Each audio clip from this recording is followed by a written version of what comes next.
Hey man, how's it going? Howdy doody, not too bad.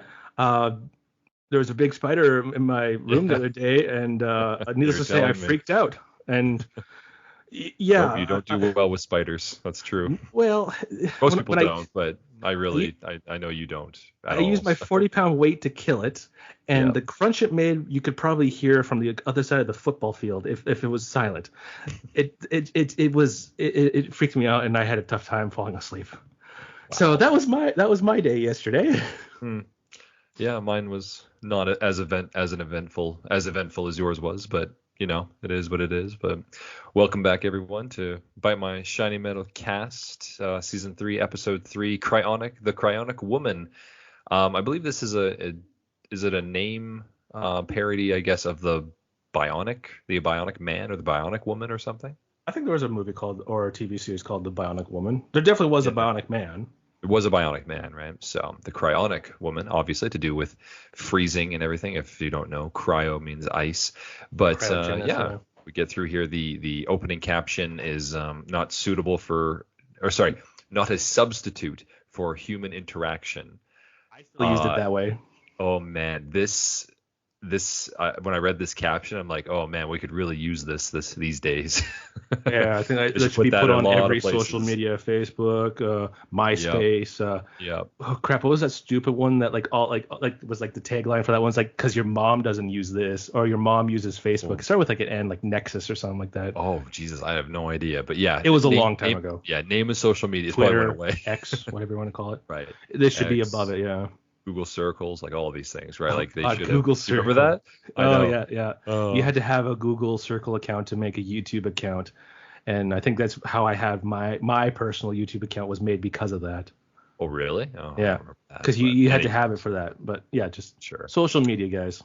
Yeah. So, any case, not a substitute for human interaction. Yeah, we begin this episode. No cold open. It's actually kind of a nice, heartfelt little thing here. We have Fry and Bender. They're playing with like a little model spaceship of the Planet Express ship. I think what does Fry call it? Like the SS Planet Express ship or whatever. Which is obviously like a little knockoff for the SS Enterprise from Star Trek because he's a big Star Mm. Trek fan. But he and Bender are playing there and Bender just smashes the toy or whatever. But they like it. They're having fun. They're having a good It's time. And Fry and Bender being good buds. It's just yeah, them being friends with it's each really other. nice. But Yeah. I just love the fact that just Bender has a hammer. He's a Well, robot. he just pulls it out of his chest, right? He has everything in his chest, so he's like, "Hey," and then, and so yeah, they break it down there. Then I like how Fry gets down, like on like while Bender's smashing on the ground. He gets down and they just stare at it, and he just starts laughing with him. He's like, "Oh, that was fun." He's like, "Well, now what do we do?" Oh yeah.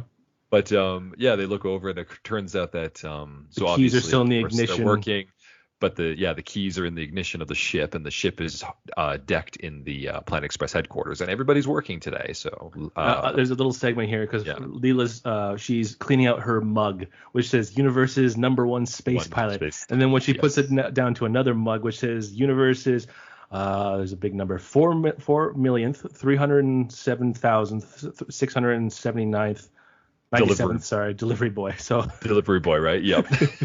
there's been I four love how million more than yeah. Fry. I wonder if they got like that custom made or if there's literally that many different mugs and that's the one that Fry got. But yeah, yeah, she's That's cleaning her funny. mug. And the professor's down there with like everybody's there basically. And they're all in the Planet Express headquarters, and of course Bender and Fry are on the ship. So they see the keys and it cuts to the others. And yeah, we get this little, Leela's like, oh, don't worry. Or Professor asks her for the keys, and she's like, oh, don't worry, I just left them on the ship or whatever. And he freaks out, The and what? rightfully so, because he knows that bad things could happen if someone has the keys to the ship. But she says it's okay. And there was a return since I believe it's the Deep South, the diamond Yes, tether, the yes. diamond lighting tether, which she uses to anchor the ship to the ground, obviously of the Planet Express headquarters. Of course, though, Bender and Fry don't know this, so it cuts back to them, and the ship slowly goes up and takes off, pulling the whole building off its ground and off its Foundation foundations, and flying it through. And they go basically, let's see around here, the I world, basically. almost like the main places they hit up are first it's Washington D.C. So they're in New York, right? They're in New York, which is like on the East Coast. I guess they go a little bit south. They go to D.C. And then they fly all the way across. They end up passing the Golden Gate Bridge, which is in San Francisco. And Yeah. then from there, they travel over to China. The Great Wall. I have to say this, like, it's so, this scene, like, it just, remember how we were talking, I believe it was with the Robo-Hungarian Empire, right? And we were arguing like whether or not it's on Earth or not. And I'm pretty sure you're right. I think it is on Earth. Yeah. And it's just funny because like that town, although run by robots, is very old-fashioned, right? There's no technology to speak of except for like the hover carts and all this kind of stuff. Yeah, Like yeah. the Which is still normal pulled by robot horses rather than Right. like, whatever It's powered hover- vehicle. Right. Yeah. There's no wheels. Yeah. So it just it makes me laugh because China clearly has this like the Great Wall, but all the Chinese people are still like harvesting wheat and they're still like with the rice and all this kind of stuff. And so as they fly over, because the Planet Express building is of course being towed in air and like knocking them all over the place in midair, the building smashes through the wall and the Mongolians get it after all these years. Well, Oh. how long ago was that right now in real life? Like So that 600 would have been, years? oh, 1,000 years? that was over 1,000 years ago at this point. So Okay, this is like a long time. That's a lot of time to A wait. long time. But it just shows like in 1,000 years that never changed. And it's also funny as well if people don't know, like China has especially right now, they have a very specific look that they want the rest of the world to see. They don't want people to think of China as like poor and still like working class or very second world type of thing or third world type of thing. They don't want people to think that anymore. So they're always showing off like the big buildings in Shanghai. Yes. Beijing. Look at our shiny this. Look at our brand new like, this. oh, Don't look over here where all the sadness and truth is. Look Yeah. at the pretty thing. And Exactly. that's Like, I heard we'll I heard show- this. Sorry, I was just gonna say like we'll show off the Great Wall, but it has to be in relation to like the tourism. It's not where people actually live or anything, but yeah. it still is like it's very much like that, but not what they're doing. Obviously, like they still have No. the technology not to do that, but it's just funny to see that was the idea even when they made this episode. So what were you gonna say? I love these conspiracy theories and stuff like that, but I heard that the Great Wall wasn't to keep out invaders; it was to keep people in. Oh, I mean, at this point, who knows? Well, yeah, Propaganda could go anywhere. I thought it was one of the to things keep out about all the evil dragons. Me too. Yeah, there's dragons. Yeah, after seeing that Matt Damon movie, yeah, and exactly. Pedro Pascal, the only time I've ever liked him in a movie, That's right. Yeah. and it wasn't that good of a movie. Nope. Literally called The Great Wall. No, I wouldn't recommend that movie at all. That was a bad It's just stupid fun. There's I don't know how serious they took it, because if they took it seriously, it wasn't good. But if it was just stupid fun, which I believe it was, then it's just stupid fun. It has Willem Dafoe in it too. What more do you want? Right. He's a translator or something. That's right. Yeah. Who knows, man? But in any case, they continue going. They continue flying. Yeah, they continue flying, I guess, west in relative to us, and they go through Italy. They knock over the Leaning Tower, Tower of Pisa. They straighten it up. Right, they straighten it first, and then the building hits it again, knocks it the other way, and they're all like, yeah, and then it falls.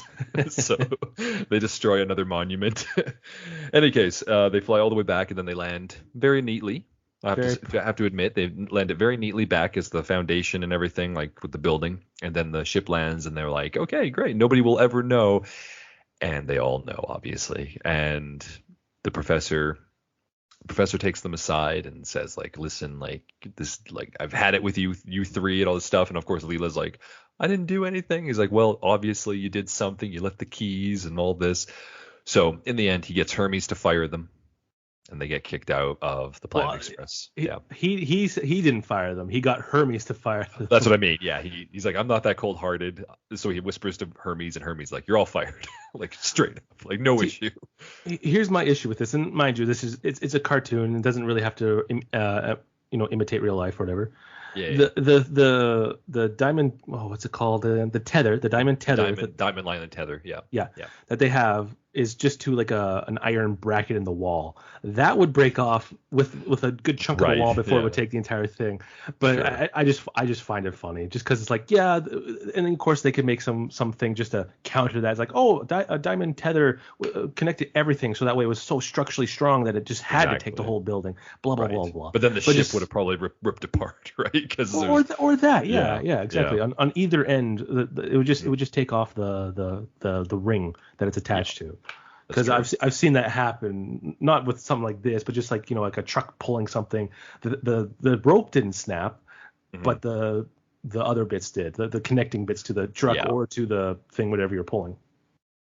Exactly. No, it definitely would not work that way. But for the gag of this part of the episode, it works pretty well for it, right? I do also like how they have them like flying around in the building as like the ship is pulling them or whatever. I thought that was pretty well done. Right. We also forgot to mention that at one point Bender was driving the steering wheel with his ass, and Fry was like, "That's the greatest thing I've ever seen." Yeah.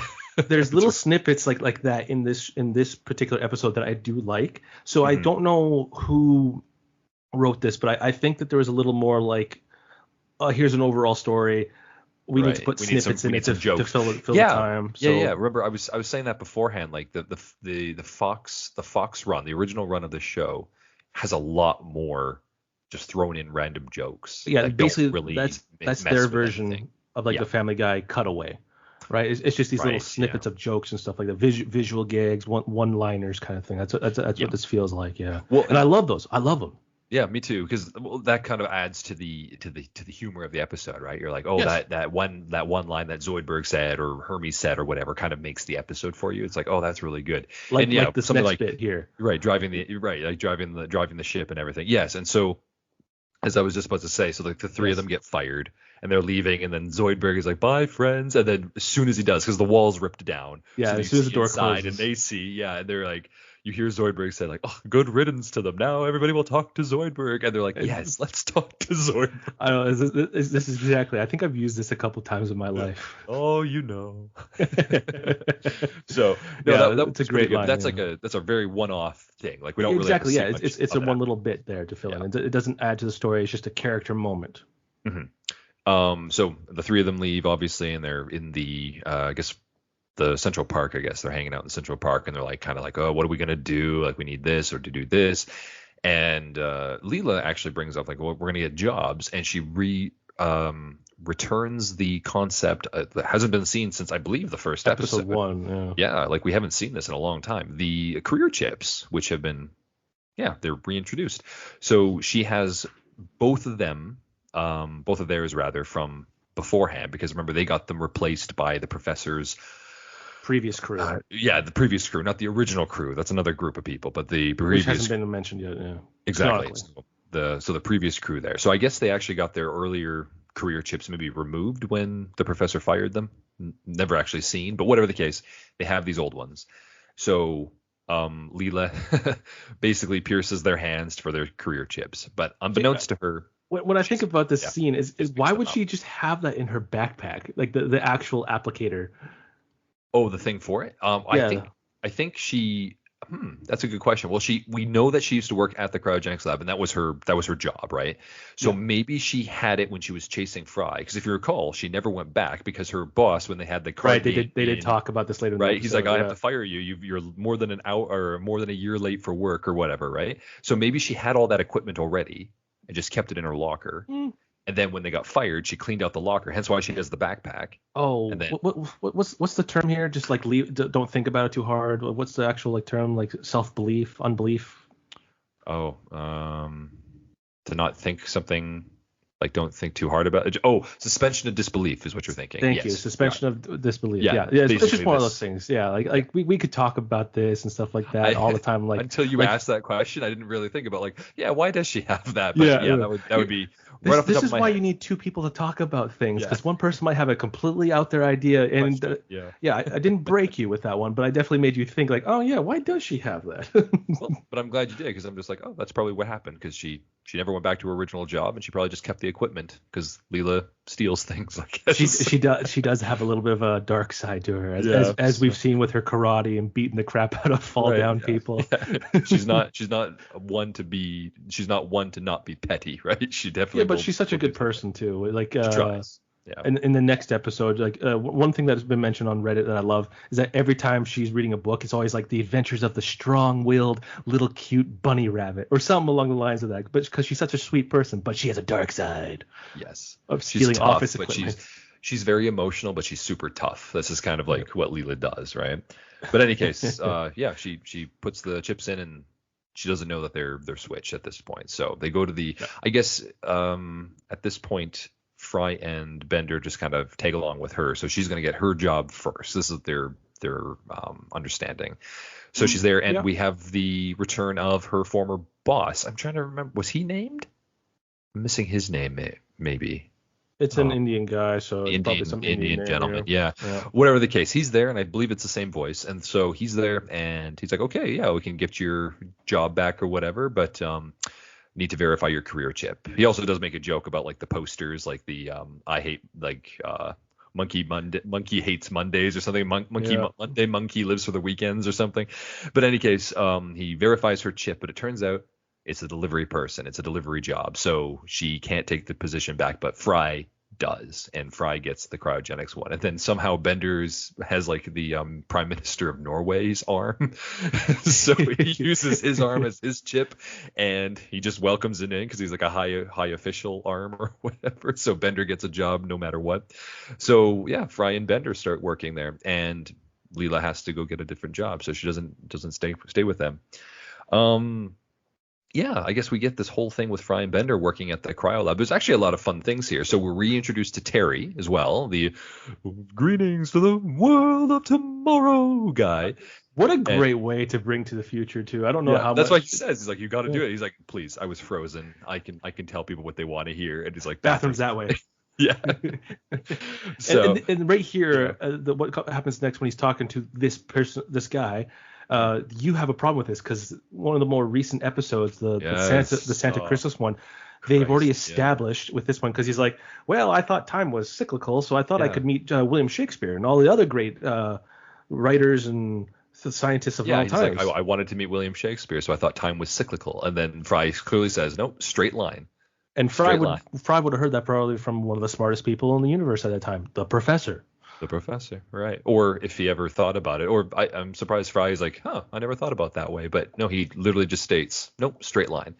So I'm pretty sure in the Futurama universe, time is not cyclical. These are all separate universes that are being reset and remade, but they just happen to be 10 feet lower. Or was it 5 feet lower? Yeah. Every Right. The joke was it was 10 feet lower, but they had gone through one already. Yeah. So 10 divided by 2 is 5 feet.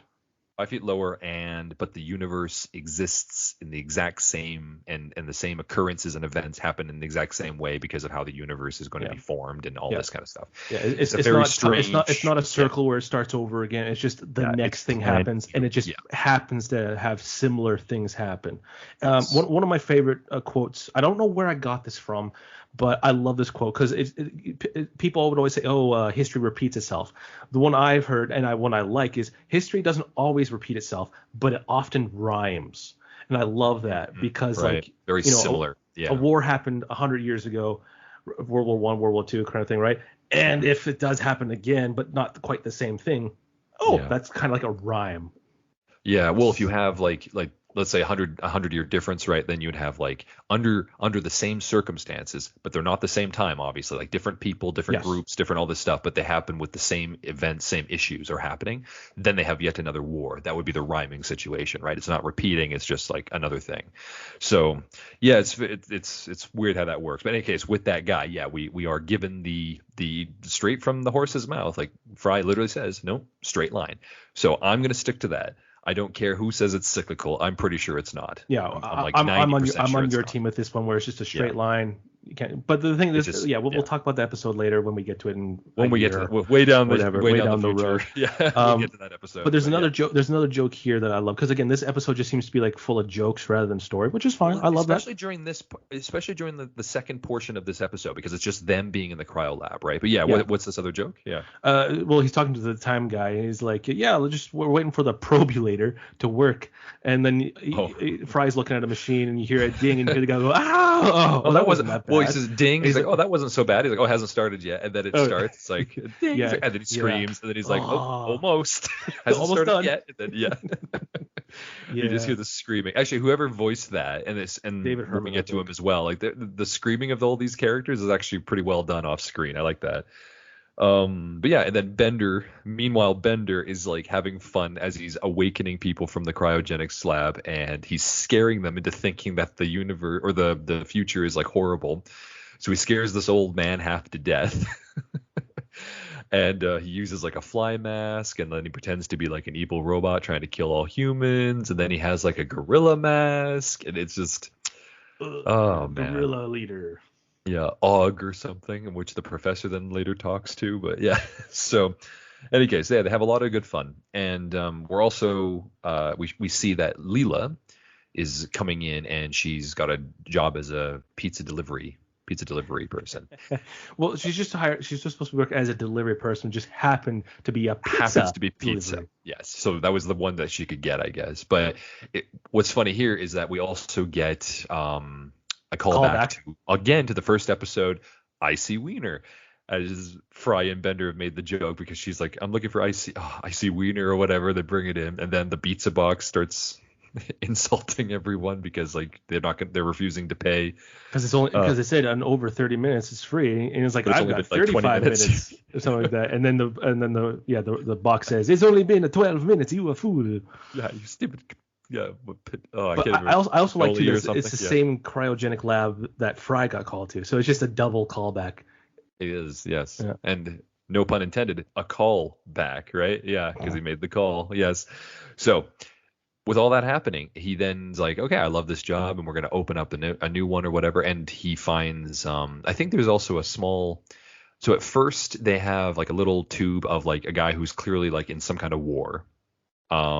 Or whatever, like he has like a grenade or a gun or something. So like no, and then I think it's Weird Al Yankovic. Yeah, is that right? Yeah. So he's frozen as well. Yeah. Weird Al with his Eat It shirt, probably his like. How do you like Weird Al? Do you think he's a fun guy? Do you like any of his music? I think his music. Well, it's all parody music, right? I think he's quite clever. He was the first one to make it good, I think, though. I'm pretty sure there's been multiple people covering other people making fun of it or stuff since the time of music. I think what he does so well is that he hits all the like different genres as well of music, but he parodies all of them. Like he's the one that does like that American Pie, but it's like Anakin guy or something. One, he does like a surgeon like, instead of like a virgin. He does even what is that one with even with Nirvana? He even parodies Nirvana. I'm trying to remember the song, but anyway, he does like all these different. Even Eat It is from Beat It, right? Like there's a lot of these different parodies, right? That's probably his most well-known one. I hence think, probably hence the shirt. So in any case, I think Fry just has like kind of a disdain for him. So he's like, no. Yeah, I think it's just people either really love Weird Al, and it's a very small group, but they're loud about it, or they just like hate him. I'm in the group of like the dude's cool. Yeah, it's a little bit of a hack in a way, okay, just to take this music and just change the lyrics. But he's good at it. I'm not going to take it away from people who like him. I'm not going to give people ammo for people who don't like him. I think the guy's a cool dude. The fact that Harry Potter played him in the bio-op is just funny to me. Oh, that's right. Yeah, I think that especially at this point, I think this is a bit of a dated reference. But 100%. Especially during that time of the episode's making, like Weird Al was definitely a lot bigger than he is now, for sure. Yeah, when did this episode come out? 2000 or 2001, I think it was. So 2000, December 3rd, 2000. Yeah. So that would have probably been close to the height of him, or just after the height. That makes sense because that's when he would have made like that Anakin guy with American Pie and everything, because the episode 1 had just come out in 1999. So yeah, that makes sense. So in any case, they move on to the next one, and then this is actually the one that Fry is most excited about is Pauly Shore. So Pauly Shore is here, and now I'm not actually a huge watcher of Pauly Shore. I can't even remember most of the movies, if any movies that I've, except for the ones that he mentioned in the show, in the episode. But I don't actually know a lot about Pauly Shore. But it is him. Yeah, it is him who's voicing it. And so Fry opens up his tube early, apparently. He's supposed to go to Jury Duty, which is apparently, I think, maybe his movie, or Jury Duty 2 or something. But like the thousandth anniversary of said movie. But Fry opened it up because he wanted to hang out with him. So he has him in like the probulator office. And yeah, even Pauly Shore does a very good screaming thing when he's getting like probed. And Fry even turns it up really, really high to like get him through it really quickly. But yeah, they have a bit of banter, and Pauly Shore comes up a bit later because he's supposed to be in Hollywood for the anniversary of that movie, and Fry had opened him up a little bit earlier, so we'll keep that in mind. That's a key moment. Yeah, that's a key moment. We'll keep that in mind because his tube is actually very important for the situation. So anyway, Fry's like, you know what? I love this job. I think this is great. And then he and Bender are like, okay, who we're going to open next? And I didn't mention this beforehand, but like when they were looking for jobs in the park, Fry does mention that he doesn't have anything except for like a couple of little items in his wallet and a picture of his old girlfriend, who and again, ski instructor that she was just friends with, right? Yeah. So that photo, or sorry, that character, his girlfriend, is also yet another callback from the very first episode, because we do briefly see her. Yes, very briefly. Yeah. And I'll bring it up later. But yeah, she was in the first episode, and he's like, Michelle, baby, and she's like, bye, Fry. And that was when he was like, it's not working out, Fry. And she says the exact same thing. Yeah, and she drives off with her soon-to-be husband type of person, right? I think in that car. So, in any case, wouldn't you know it, Fry opens up the next one, and it turns out to be Michelle. It turns out to be his former girlfriend. So she's out there, and this is like such a crazy thing. So we get introduced to her, and she's this time she's played by Sarah Silverman. I don't know if she did that in the very first episode. I don't think she did. I think it was just a random actress. But yeah, this is Sarah Silverman this time, and she explains what happened to her, and that she had met and apparently fallen in love with some guy named Charles, also known as Constantine later on. Yes, and I was actually gonna ask you, because I'm like, okay, I know his name is different, because then, yes, in the future of the movie, the first movie, the time travel movie, Bender goes back in time, and Bender's looking for Fry to kill Fry, and he's like, I'm here to kill children, and they both scream, and he's like, wait a minute, you're not Fry. He's like, what's your name again? It's Constantine. She's like, really? That's a dumb name. Like, she insults. Maybe she started calling him Charlie, and that's one of the reasons why he left her. Could be. Yeah, maybe he didn't think that she respected. Obviously, like this Michelle. Like, Michelle is actually one of the worst people for anyone in this show. Like, it's horrible how she treats Fry. She's kind of like a status people. Like, you know those girlfriends that people. Oh man, I wish Becca Johnson was my girlfriend. She's so hot. I honestly don't know anyone. Just that first name came to mind. And somehow, eventually, you, the non-popular geek person or whatever, goes out with her, but she's just using you to get at her old boyfriend to go with the next guy. Right. It's essentially Michelle. Yeah. She's a status person. Yeah, and she's like, oh, I want to go to all the high life places. I want to go to here, and I want to do this, and yeah, I want to. Like, she feels like she's sophisticated, but she's actually like just the worst type of person. Yeah. So anyway, Michelle explains what happened. His name was, sorry to cut in there. Mm-hmm. So his full name, her ex-boyfriend, was Charles Constantine. So that is Oh, okay. Interesting. Okay, was it Charles / Constantine, or is it Charles Constantine? It says also known as Constantine. So it's like Philip J. Fry. Philip is technically his first name. Yeah. But we call him Fry. Because she still calls him Fry too, doesn't she? She doesn't call him Philip. Huh. Yeah, that's strange actually how everybody does. Yeah, I don't like thinking about that. I don't like thinking that his name is actually Philip. Yeah. He's always Fry. He's Fry to me. He's always been Fry. No, will die Fry. Yeah. Even Leela calls him. Doesn't his parents still call him Fry too? No, they call him Philip. Oh, okay. Philip. They all call him. Sorry, I just came. Did they? Because Yancey always hated him for that when they were kids, right? Because his name was Philip. Yeah. Which actually, I'm gonna name you after this screwdriver. Right. What about those screwdrivers? Like, you know what? Actually, I think that could be.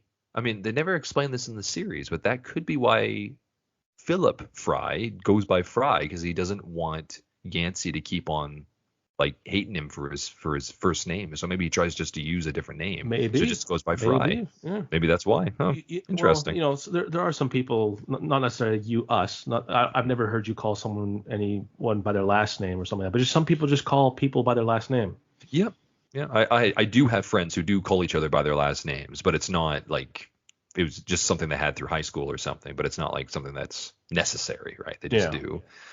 But yeah, no, I mean, these kinds of things could happen. But in any case, yeah, so Charles Constantine, whatever. She puts him through law school, I think it is, and then it turns out that Fry talks to her about what's happened to her, and she goes on to explain what happened. Yes. So she's explaining all this kind of stuff. So he ends up cheating on her. They divorce. She's sad. She goes to a carnival. She thinks about the best time she ever had. Apparently it was with Fry, though I think that's being made up just because he's there.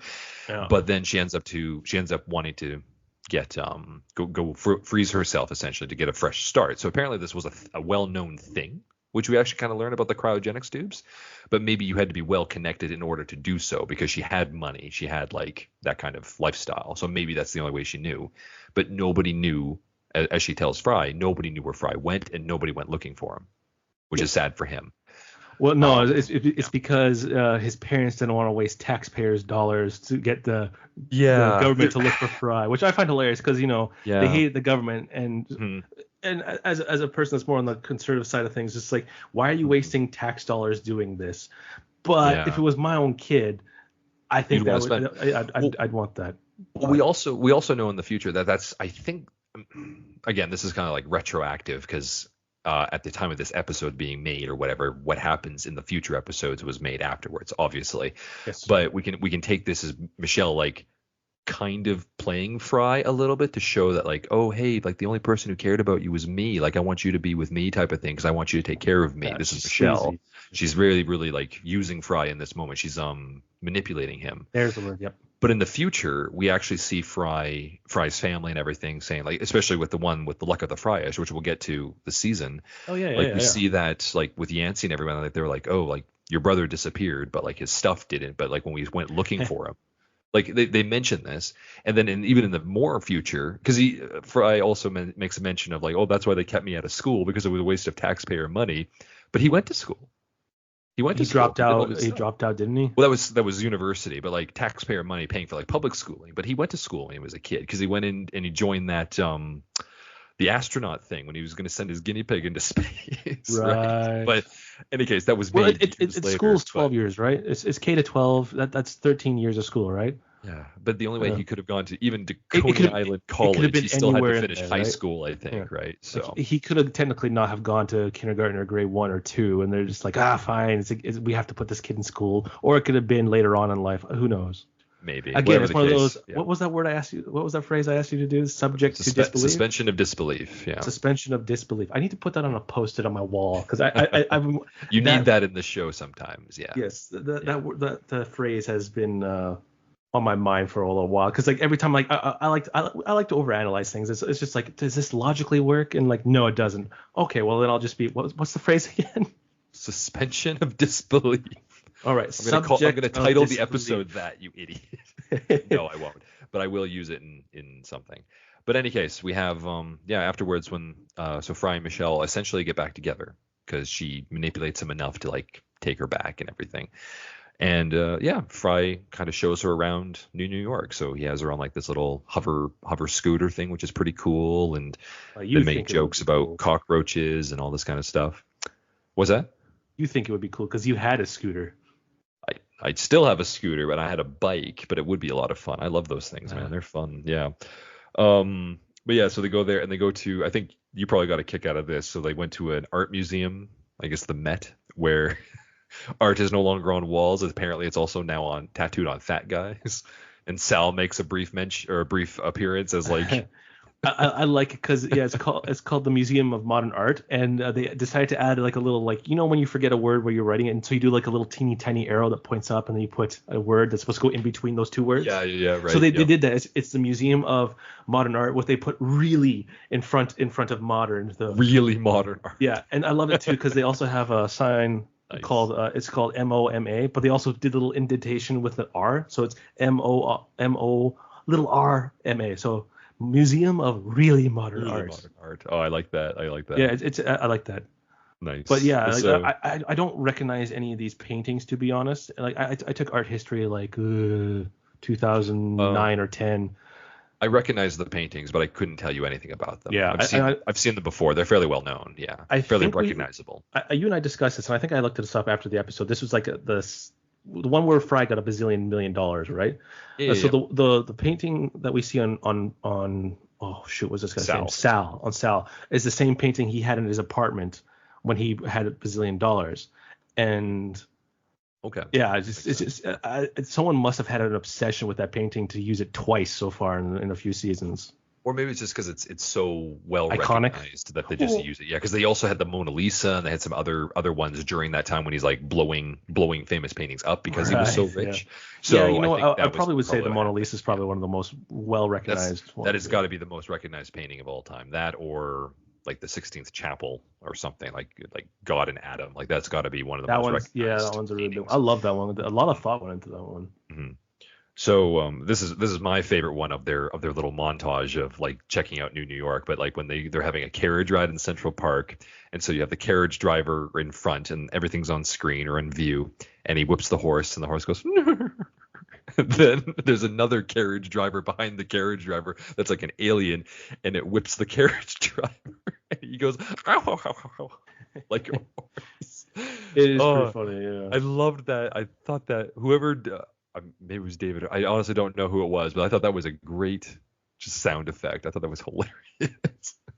So, any case, all through this stuff, Michelle is having a really hard time adjusting. She does not fitting in the year 3000. It's too different for her. So, meanwhile, this time, Leela and Bender are trying to get their old jobs back for whatever reason. I don't know. I know why Leela is obviously, but Bender, I'm not sure. I thought he was doing pretty well at the cryogenics lab. But maybe he missed bending, even though he didn't really do a lot of bending. But they're trying to get their jobs back at the Planet Express. And it turns out that Amy, Hermes, and Zoidberg have kind of taken over. They went to a fantasy planet. Yeah, I love this. So one beautiful night, I knew what it was like to be a grandmother, subjugated yet honored. This is Zoidberg's fantasy, apparently. And I do want to bring this up as well. We see him later acting like a grandmother. Really? I must have missed this. Well, I'll talk about it in a second. But so Fry comes in as they're trying to get their jobs back, and he introduces everybody to Michelle. And there's this humorous thing where every person she meets, she screams at, except for the professor. But she's told that it's okay to scream at him because he looks so old. And then Zoidberg screams at her. Right? That was the whole joke to it. So then Hermes is chastising Fry for dating his ex.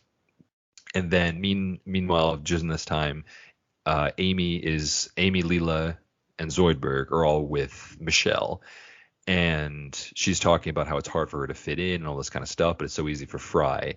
During this point, Zoidberg is bringing in like tea. He gives them tea. And he's wearing like an apron, like very similar to like a grandmother looking thing. Like this is what Zoidberg's doing. Oh, so okay. This is why he's acting like this, because he's just had like, oh my God, I loved being a grandmother. So this is what I think is supposed to be like the little callback to that. But yeah, that's the whole deal with this. So okay, that's okay. I like that. I thought it was just one of those Zoidberg isms that he has. No, but I'm pretty sure it's the Zoid. Okay, it's the grandmother that is thing. Pointed out that okay, so this is one of those things where it's shown, not told, and yeah, years later, like this episode came out. Here we are, 24 years ago, a little less, but whatever. And I learned something new about this episode. I like that. Yeah, that's very, very good catch, Anthony. Very good. 5 points for you. Well, that's a nice thing about doing this like podcast review, right? Because while I'm rewatching this, I'm kind of just jotting down some notes, and I'm just like, oh, hey, what's Zoidberg doing there?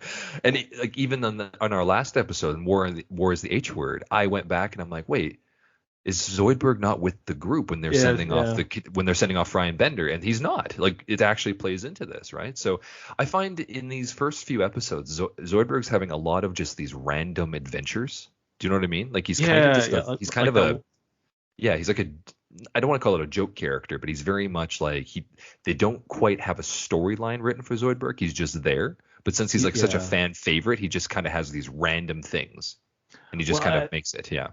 It probably brought up that one episode of why the hell is Zoidberg a doctor? Like at Planet Express. Like it's a delivery crew. Why the hell is a doctor Why do they there need for like a medical 5-person physician thing for this? Yeah, so exactly. maybe off screen or something like that, behind the scenes, people are like, well, why is Zoidberg here and stuff like that. He's like, oh, he was kind of just like an alien character, the whole thing of like the Star Trek had a medic on their team. Why wouldn't this kind of thing, right? Yeah. But it's like, well, we don't really have like and all this what's this stuff. going? It's So it's like, well, he's a future. doctor. Let's put him with doctor stuff kind of thing all the time, and just someone probably had an idea, which is why the episode got made. Is like why Zoidberg loves the professor or something like that. Yeah. Why does it which is one of my favorite episodes. The Tip of the Zoidberg. Yeah, no, that's a great episode.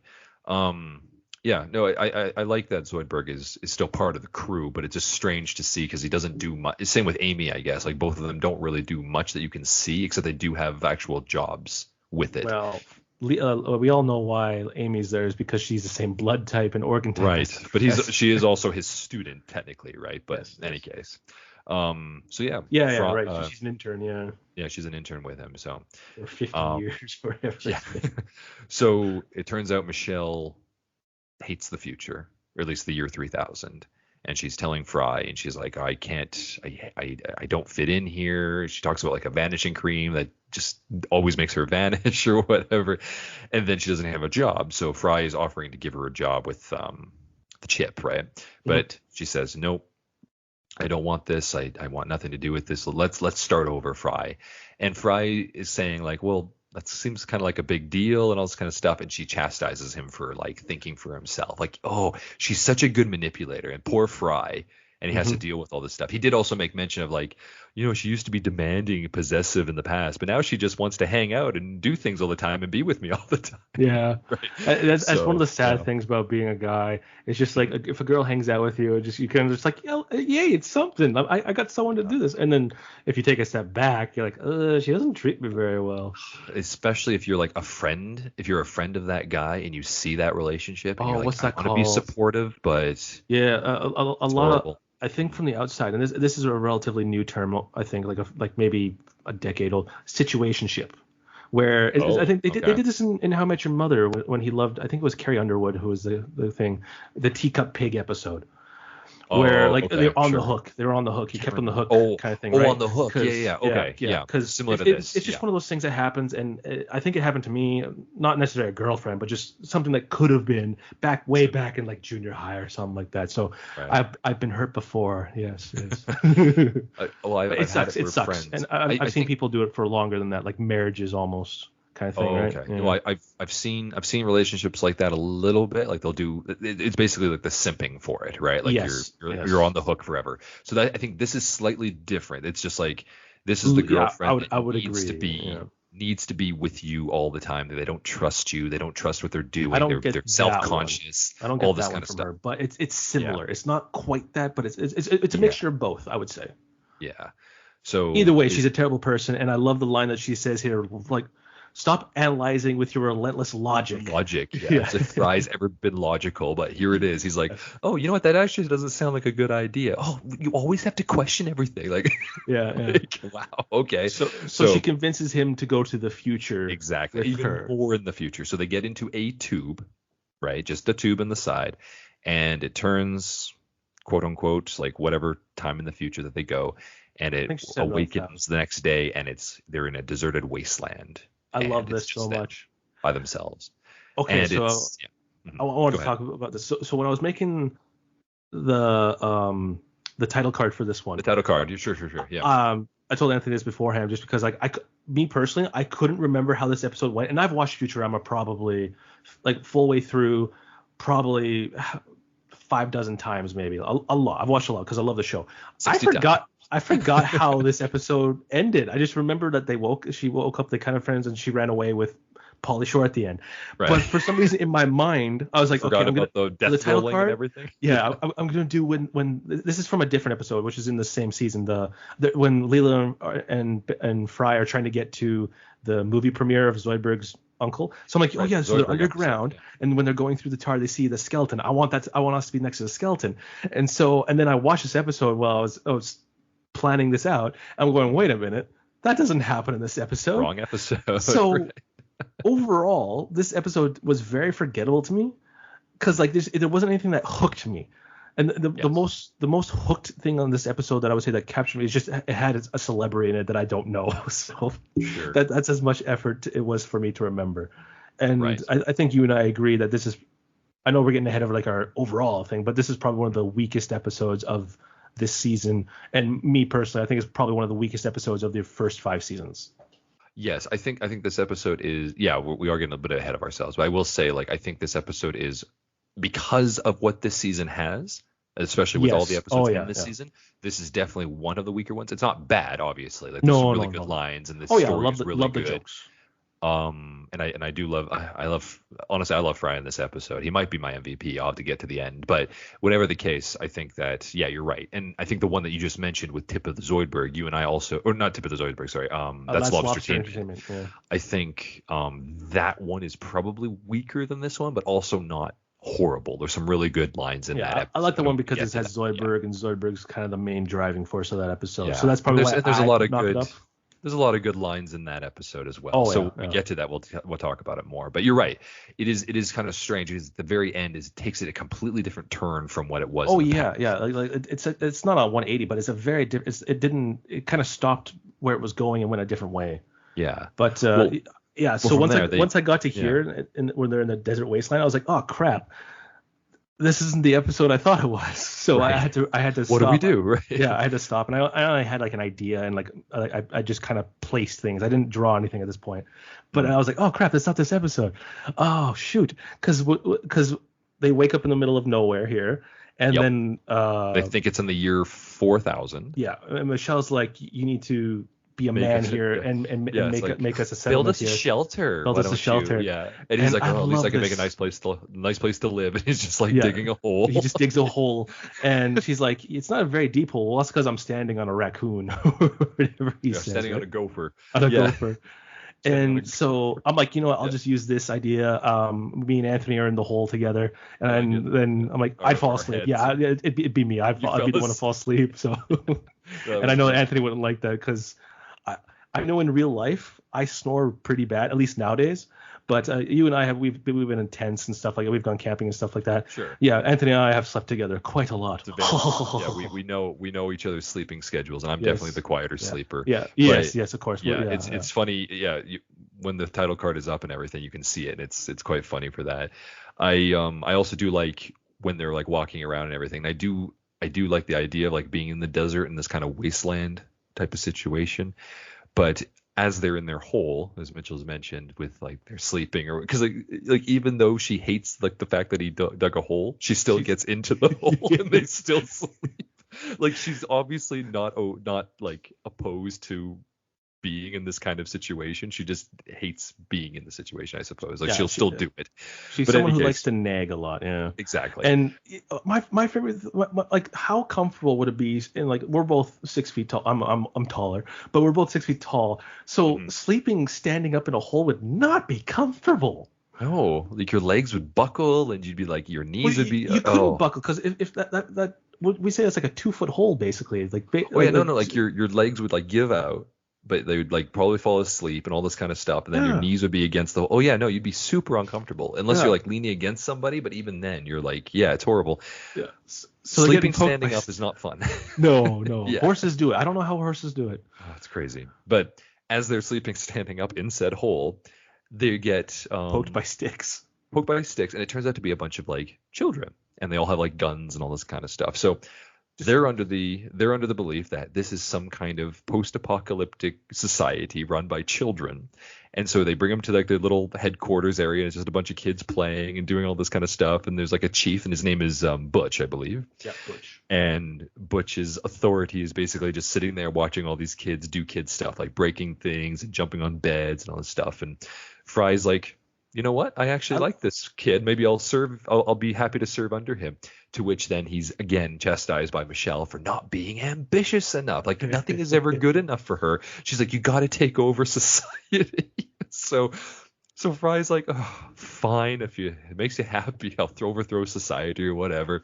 So he challenges Butch for authority of what he calls the civilization. I just want to say as well, because the kids obviously know what year it is. Everybody, like the audience probably knows as well at this point because they've seen the show, but everybody except for those two think that this is the year 4000. And so the kids are like, oh, this is going to be a fun game. I wonder what's going to happen here or whatever. So Butch challenges Fry to something called death rolling. And death rolling, he asks, like, what is that? And apparently it's like just like skateboarding, but half the time someone dies. To which Fry makes a nice little joke. At the time, I think this was a huge thing. Oh, so it's a lot safer than skateboarding. And he smiles at the camera. Honest to God here, I think this might be an animation error, but at the same time, I don't think it is. It worked.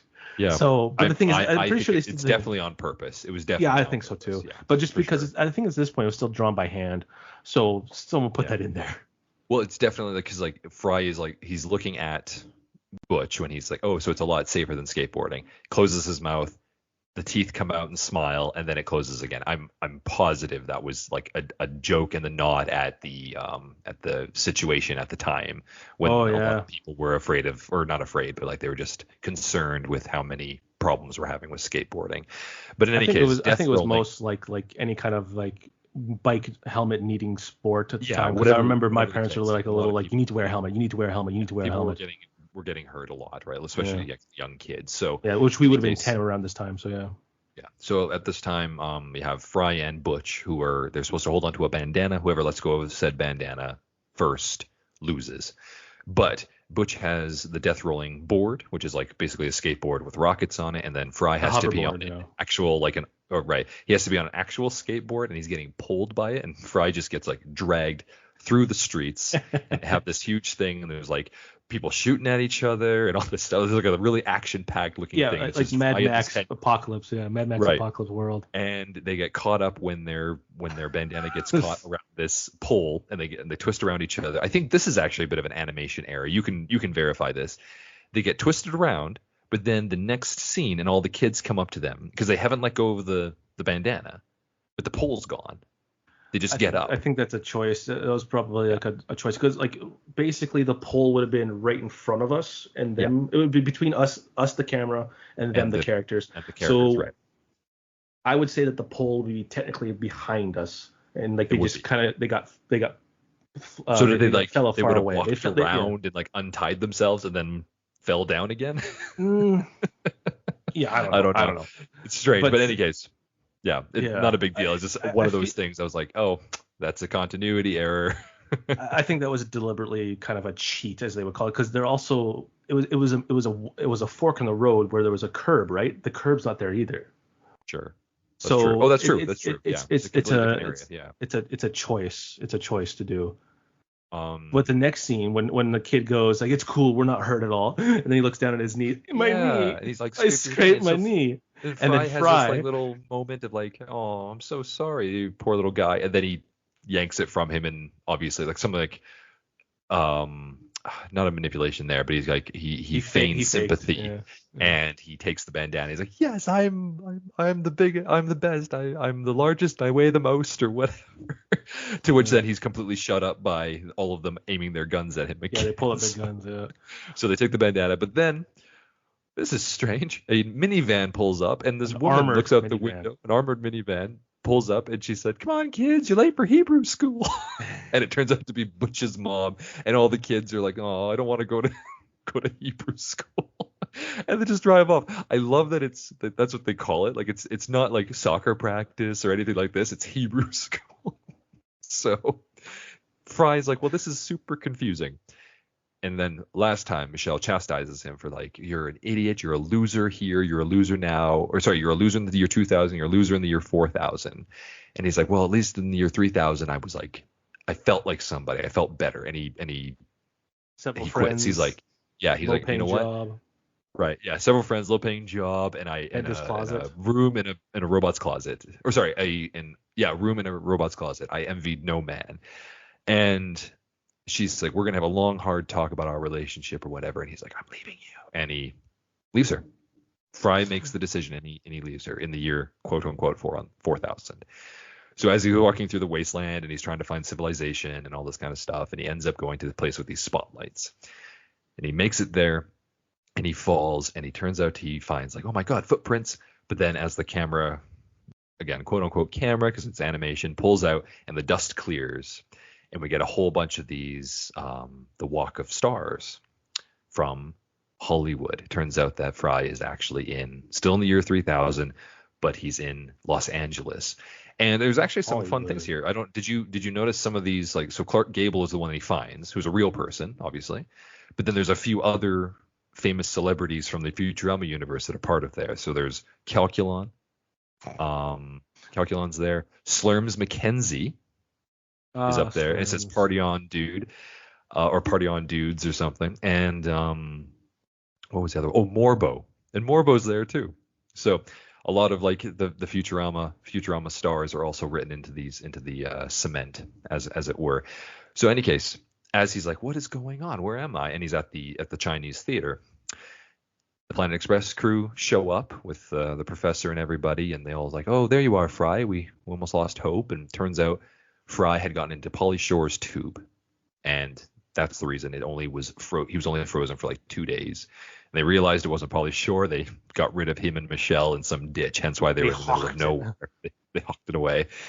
And so Fry's like, oh, but this is actually kind of funny. So from a New Yorker's perspective to an LA perspective, and he says, like, all these things. He's like, but it's a giant wasteland of, like, and no one's around. He's like, yeah, that's LA for you. But there's, like, children, and they're, like, shooting guns at each other and all this stuff. He's like, yeah, that's LA. So he's like, but there's pollution, and, like, you can't see anything. He's like, man, social commentary over here. Yeah, everything has cilantro on it. Yeah. And he starts, like, and everybody's a phony and all this, like, it very much a play on, like, the Hollywood type, right?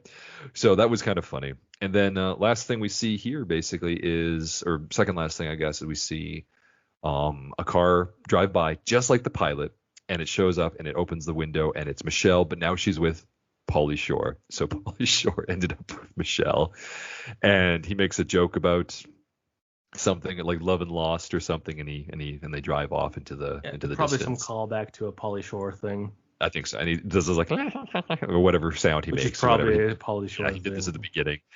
And then, Fry asks for his job back with the professor in the ship, and unfortunately, the professor is told by Bender again, like, he destroyed his business, which is actually Bender's fault, by the way, but whatever. So the professor opens a little trapdoor thing in the ship, and it cuts to black as Fry hits the ground. But we all know Fry comes back and starts working. Yeah, the next episode, he's back there anyways. Yeah, it's all normal. So in any case, that is the Cryonic Woman. So yeah, we kind of talked about it a little bit, but what's your overall thoughts on the episode as an episode, even if we know it's maybe not that as strong as the other episodes? It's very jokey, and I like the jokes, but, like, just it's one of those things where just I kind of forgot about this episode. I don't really.